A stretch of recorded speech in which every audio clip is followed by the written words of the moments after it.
Rekaman video ini memperlihatkan tersangka yang diperiksa polisi dari Satuan Narkoba Polres Musirawas, Sumatera Selatan dan menemukan sejumlah paket sabu-sabu di saku celana Isasi 33 tahun. Proses penangkapan dan pemeriksaan ini dilakukan polisi di rumah tersangka di Desa Prabu Mulih 2, Kecamatan Muara Lakitan, Musirawas, setelah mendapat laporan tentang aktivitasnya.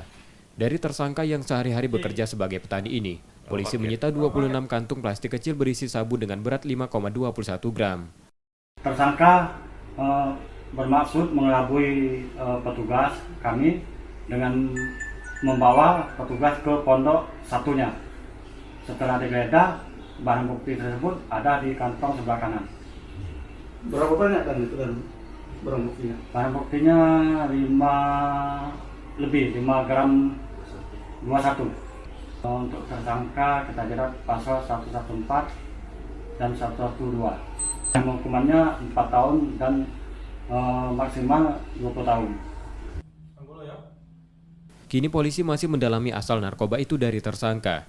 Tersangka juga ditahan di Polres Musirawas dan terancam hukuman maksimal 20 tahun penjara. Sukma Aldino, Kompas TV, Musirawas, Sumatera Selatan.